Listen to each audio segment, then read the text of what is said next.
तो फ्रेंड्स यही वो मैसेज है जो इंडियन बैंक के कस्टमर के मोबाइल नंबर पे मैसेज में आ रहा है। इस तरीके से लिखा हुआ आ रहा है, as per NPCI guidelines AEPS debit facility is disabled in your account, please contact your home branch for enabling the same. और यहाँ पे इंडियन बैंक लिखा हुआ आ रहा है, ठीक है। तो इसका मतलब क्या होता है मैं आपको बता देता हूं। देखिए यहाँ लिखा हुआ है कि एज पर एनपीसीआई गाइडलाइंस, यानी एनपीसीआई गाइडलाइंस के अनुसार एईपीएस यानी Aadhaar enable payment system debit facility is disabled, यानी एईपीएस जो आधार इनेबल पेमेंट सिस्टम है वो जो है फैसिलिटी डिसेबल कर दिया गया है, यानी उसको हटा दिया गया है। एक तरह से कहा जाए तो उसको ऑफ कर दिया गया है इन योर अकाउंट, आपके अकाउंट में, ठीक है। आधार इनेबल पेमेंट जो सिस्टम है वो आपके अकाउंट में जो है डिसेबल कर दिया गया है, यानी हटा दिया गया है इस फैसिलिटी को, ठीक है। उसके बाद लिखा गया है please contact your home branch, कृपया अपने ब्रांच में, अपना जो आपका ब्रांच है वहां कांटेक्ट कीजिए, वहां संपर्क कीजिए फॉर इनेबलिंग द सेम। अगर आपको ये इनेबल करना है, मतलब इसको ऑन करना है एईपीएस को, तो आप जो है अपने ब्रांच में संपर्क कीजिए इंडियन बैंक में। ये आपको समझ में आ गया होगा इसका हिंदी। अब मैं बताता हूं, देखिए एईपीएस का मतलब होता है आधार इनेबल पेमेंट सिस्टम।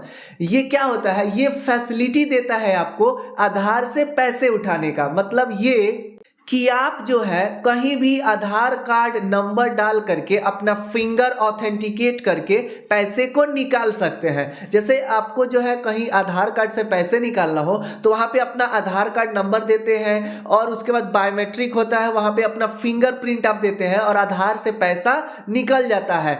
तो ये जो आधार इनेबल पेमेंट सिस्टम है ये इनेबल रहता है, इनेबल यानी ऑन रहता है। इसको जो है बंद कर दिया गया है ये इंडियन बैंक की तरफ से। ये क्यों बंद किया गया है यो वो भी मैं बता देता हूं। देखिए अगर आपने एक साल में, लास्ट 12 मंथ में, मतलब एक साल में एक भी बार अपने आधार कार्ड से मतलब पैसे आपने नहीं निकाला होगा, अंगूठा लगा करके अगर आपने पैसा या फिर कोई भी फिंगर लगा करके आपने अपने आधार कार्ड से पैसा नहीं निकाला होगा, तो आपके पास ये मैसेज आया होगा।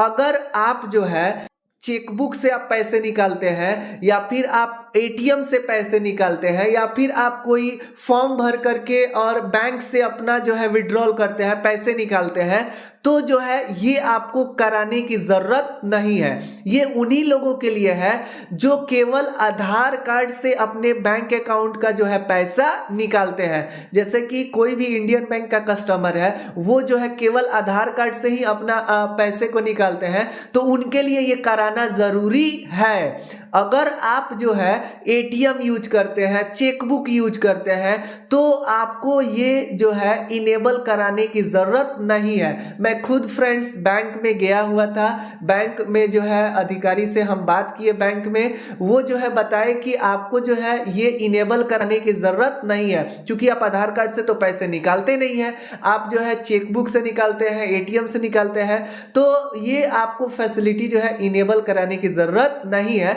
एनेबल कराने की जरूरत किसको है, जो आधार कार्ड से पैसे को निकालते हैं, ठीक है फ्रेंड्स।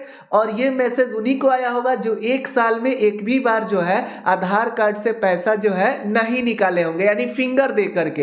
ये समझ में आ गया फ्रेंड्स आपको इसका मतलब। अगर आपको इसको इनेबल कराना है, जैसे कि कई लोगों को अगर डिसेबल हो गया है, इनेबल कराना है, तो आप ब्रांच में जाइए, अपना जो है इंडियन बैंक के ब्रांच में जाइए और वहां से आप जो है इस फैसिलिटी को इनेबल करा सकते हैं। दोबारा आप जो है आधार कार्ड से अपना जो है पैसे निकाल सकते हैं। तो बैंक आपको जाना पड़ेगा, तभी आप जो है आपका जो है वो आधार इनेबल पेमेंट सिस्टम इनेबल किया जाएगा। ये समझ में आ गया होगा फ्रेंड्स इसका मतलब, ठीक है फ्रेंड्स। उम्मीद करता हूं